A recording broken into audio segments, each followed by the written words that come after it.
ہم تو سیدھے سادھے مسلمان ہیں اور اس بات پر پریشان ہیں کہ آخر آج کون صحیح مسلمان ہیں۔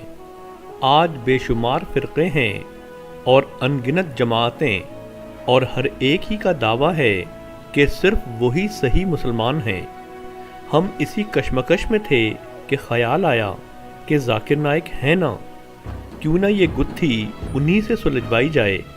وہ یقیناً ہم جیسے سادہ لو مسلمان کو اس گروہ کا پتہ دے پائیں گے کہ جو آج حقیقی مسلمان ہیں۔ اس خیال سے ہم ان کے لیکچرز سننے لگے۔ جلد ہی وہ ہمیں کم و بیش اسی مضمون پہ کچھ یوں لب کشائی کرتے نظر آئے۔ احمدی ایک ایسا فرقہ ہے جو کہتا ہے کہ محمد صلی اللہ علیہ وسلم آخری رسول نہیں ہیں۔ احمدی لوگ، قادیانی لوگ کہتے نہیں، نبی کا مطلب جس کے پاس رسالت آئی، پیغام آیا، رسول مطلب جس کے پاس پیغام نہیں آیا۔ تو ایک رسول کی جس کے پاس پیغام نہیں آیا وہ آنے والے ہیں، اور کہتے مرزا غلام قادیان وہ رسول ہے، جو بالکل غلط ترجمہ ہے۔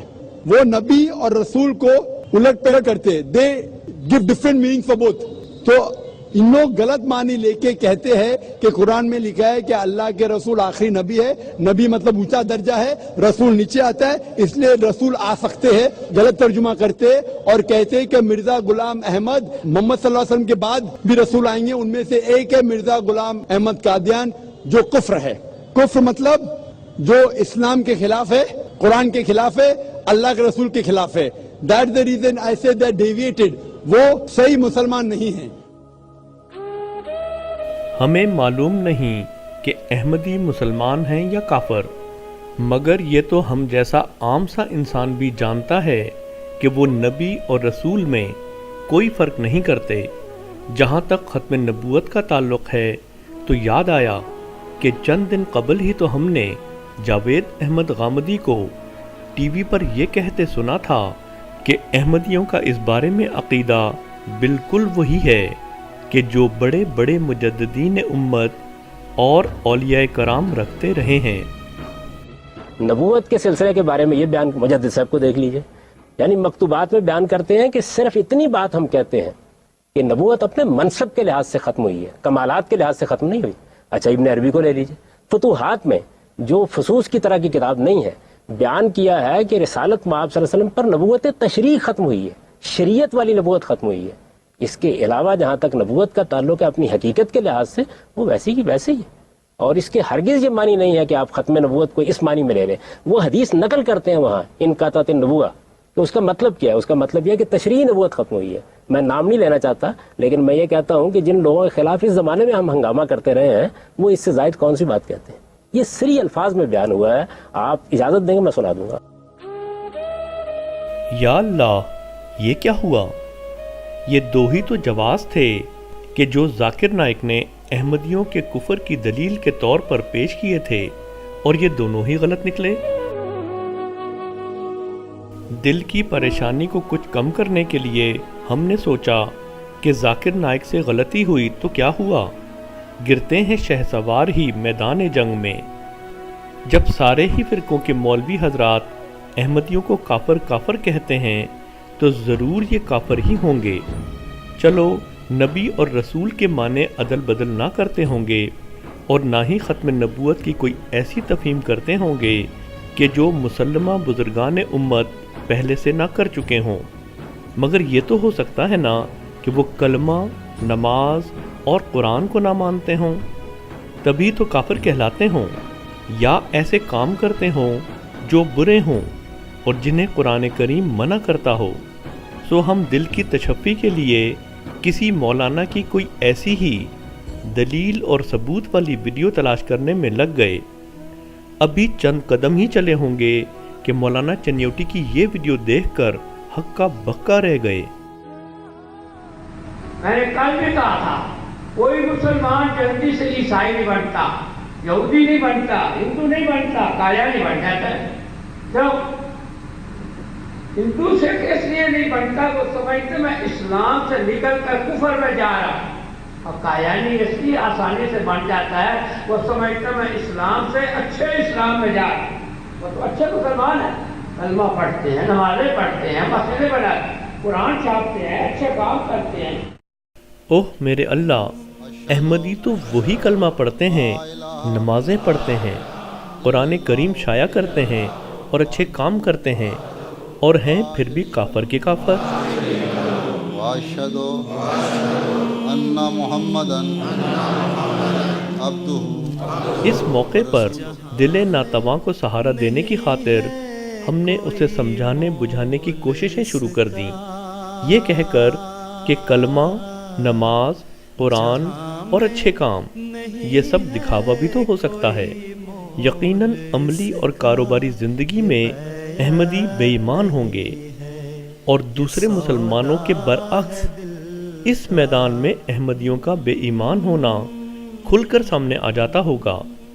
تبھی تو سارے مولوی انہیں بے ایمان، غیر مسلم، کافر اور نہ جانے کیا کیا کہتے ہیں۔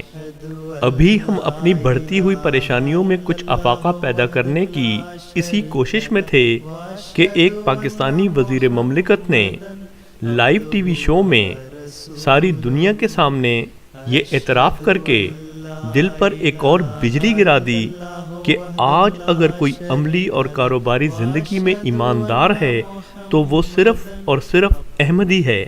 میرے ضلع میں 4 شوگر ملیں ہیں، اور یقین جانے ایک مل جس کا میں دعوے سے کہتا ہوں جو مسلمان نہیں ہے، وہ مسلمان نہیں ہے، اس کو ہم قادیانی کہتے ہیں، وہ ایک کاروبار ٹھیک کرتی ہے۔ پے در پے دل پہ ان حملوں کے بعد ہم نے سوچا کہ کسی ایسے حملے سے قبل کہ جو جان لیوا یا ایمان لیوا ثابت ہو، کیوں نہ ہم احمدیوں کے معاملے سے دور ہی رہیں، جیسا کہ اکثر ہمارے علماء حضرات ہم عوام الناس کو مشورہ بھی دیتے ہیں۔ چنانچہ اب ہم نے اپنی تمام تر توجہ مسلمانوں میں سے صحیح مسلمان جماعت کی تلاش پر مرکوز کر دی۔ یہ ہیں طاہر القادری صاحب، شیخ الاسلام کہلاتے ہیں اور پیروکاروں کا ایک انبوہ عظیم اپنے ساتھ رکھتے ہیں۔ ہم نے سوچا کہ یہ تو ضرور صحیح مسلمان ہوں گے، کیونکہ اس جماعت پر تو ذاکر نائک نے کبھی کفر کا حکم نہیں لگایا نا۔ ابھی ہم انہی سوچوں میں تھے کہ کیا دیکھتے ہیں کہ یہاں تو انسان کو سجدہ ہو رہا ہے، مگر ہم نے اپنے دل کو سمجھایا کہ کیا فرق پڑتا ہے اگر پیر کی محبت میں سجدہ ہو جائے۔ ان کے اسلام پر ہم کیوں کر شک کر سکتے ہیں کہ جن پر ذاکر نائک جیسے ہر شے پر نظر رکھنے والے نے کبھی کفر کا حکم نہیں لگایا۔ پیر ہیں، باروب ہیں، جلوہ گر ہیں، کیا ہوا جو فرط جذبات میں اس کے مرید اس کے آگے سجدے میں گر پڑیں؟ بھلا اسلام ایسا کمزور ہے کہ جو زندہ پیر کو سجدہ کرتے ہی ضائع ہو جائے؟ نہیں، یہ تو مسلمان ہیں، پکے مسلمان۔ ابھی ہم قادری گروپ کے اسلام کا دل کو یقین دلانے میں مصروف ہی تھے کہ کیا دیکھتے ہیں کہ مسلمان تو ایسے بھی ہیں جو قبروں پر سجدہ کر رہے ہیں۔ دل سے خود بخود آواز آئی کہ یہ قبر پرست گروہ تو ضرور دار اسلام سے خارج ہوگا، مگر یہ جان کر ہم سخت مایوس ہوئے کہ ذاکر نائک نے تو ان قبر پرست بریلویوں کو بھی کبھی دار اسلام سے خارج قرار نہیں دیا۔ ارے ہم ہی کم علم ہیں، وگرنہ ان باتوں سے کسی کے اسلام میں کوئی فرق تھوڑا ہی پڑتا ہے۔ ہم اپنے دل کو سمجھاتے بجھاتے یہاں سے بھی آگے چل دیے۔ ابھی 2 قدم بھی نہ چل پائے تھے کہ ایک علامہ کو یہ کہتے سنا کہ انسان تو انسان، حیوان کو سجدہ کرنا بھی واجب ہے۔ نہیں بچ رہا تھا بچہ قائد اعظم کی دادی کے یہاں، 11 ہوئے اور مر گئے۔ دادی پریشان، پڑوسن نے کہا کیا پریشانی ہے، بچے گا بچہ۔ ذوالجناح آئے تو اس کے گھٹنے کے سامنے سجدہ کر لینا، جہاں اس کے سم ہیں وہاں سڑک پہ جا کے پیشانی رکھ دینا اور کہنا، ذوالجناح سے کہنا بیٹا دے اور زندہ رکھ۔ ذوالجناح سے بات چلی، پاکستان پہ ختم ہوئی تو پتہ چلا پاکستان ذوالجناح کے سموں کا صدقہ ہے۔ کا صدقہ، گھوڑے کا صدقہ. ارے اب جملہ سن لو، چونکہ ذوالجناح کی وجہ سے یہ ملک بنا، پورے ملک کی آبادی کو ذوالجناح کے سموں پر سجدہ کرنا چاہیے. پاکستان کا مطلب گھوڑا، بڑا شریف گھوڑا تھا. قائد اعظم کی دادی کی سن لی، تبھی تو عورتیں کان میں دل دل کے جانے کیا باتیں کرتی ہیں اور سال بھر میں پوری ہو جاتی ہیں. ارے حسین کا شبی کا گھوڑا جب دعائیں پوری کر دیتا ہے تو حسین کیا ہے جو رب بن جاتے.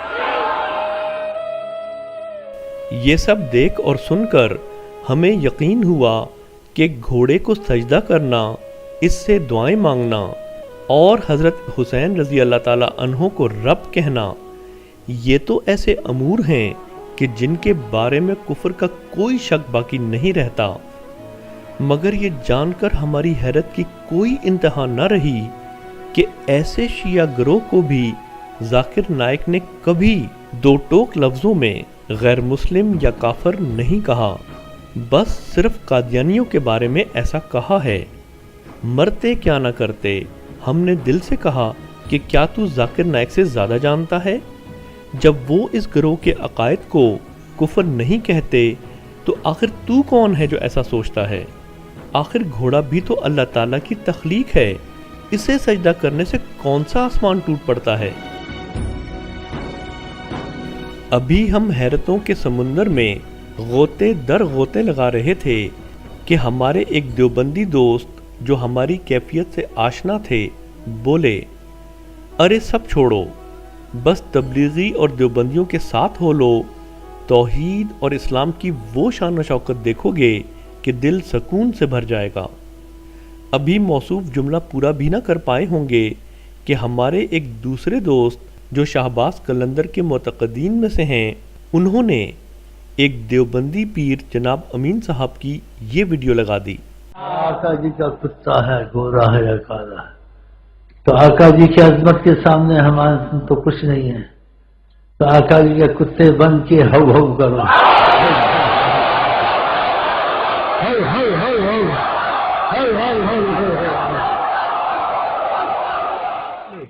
پاکستان سیالکوٹ کا ایک پیر ہے، پیر شیخ امین، وہ کہتا ہے میں کتا ہوں آقا کا، اور کتوں کا کام بھونکنا ہوتا ہے، سارے مل کے بھونکو. پیر امین بھی بھونکتا ہے، باقی مجمع بھی بھونکتا ہے. How how how how. قبل اس کے کہ کتوں کی بھونکنے کی آوازیں کچھ مدھم پڑتیں، ہمارے دیوبندی دوست نے جوابی کارروائی کے طور پر شہباز قلندر کے مزار پر پیش کیے جانے والے اسلام کی یہ ویڈیو لگا دی، اور ساتھ ہی ہمارے یہ دونوں دوست آپس میں دست و گریباں ہو گئے. سرکار کہنے جڑا تمال نہیں پائے گا او دی حشر نو کدی بھی بخشش نہیں ہوئے گی. ہم کبھی انہیں دست و گریباں ہوئے دیکھتے اور کبھی اس اسلام کو دیکھتے جو نماز، روزہ اور قرآن کریم کے بجائے دھمال ہی کو ذریعہ نجات قرار دے رہا ہے. اور ساتھ ہی یہ خیال بھی دل کی پریشانی کو عروج پر پہنچاتا رہا کہ ایسے ایسے گروہوں پر بھی ذاکر نائک نے کبھی کفر کا حکم نہیں لگایا، بس صرف ان پر لگایا ہے کہ جن کے بارے میں مخالفین بھی یہ تسلیم کرتے ہیں کہ اس دور میں مرزا غلام احمد جس طرح اسلام کو سمجھے ہیں ایسا بہت کم لوگ سمجھیں. یہ سنا ہے کہ انہوں نے کہا کہ اگر کوئی شخص آج اسلام زندہ دیکھنا چاہے تو قادیان میں جا کے دیکھے. سر سید احمد خان نے بھی مولانا سید میر حسن کو منع کیا تھا کہ ان کے ساتھ جھگڑا کرنے کی ضرورت نہیں ہے، ہمیں کیا ان کا جو بھی عقیدہ رہے ان کے پاس، لیکن ہمیں اس سے کوئی غرض نہیں. لیکن سنے ہے کہ آدمی بڑا صالح اور نیک ہے، اور وہ مقابلہ کرتے تھے ان عیسائیوں سے، تو یہ سمجھتے تھے کہ ٹھیک ہے یہ اپنا کام کرتے جائیں، ہمیں اپنے کام سے غرض. کس نے عیسائی مشنریز کو ساتھ مناظرے کر کے غلام احمد نے انہیں شکستیں دی. اچھا. اور ایک زبردست جو ایک وائلنٹ تحریک اٹھ گئی تھی، یہ ستیارتھ پرکاش کا جو مصنف تھا، آریہ سماج، تو آریہ سماج کے لوگوں سے بھی اس نے مناظرے کیے اور انہیں شکستیں دی. اچھا، ان دو چیزوں کی وجہ سے علماء کی آنکھوں کا تارا بن گئے.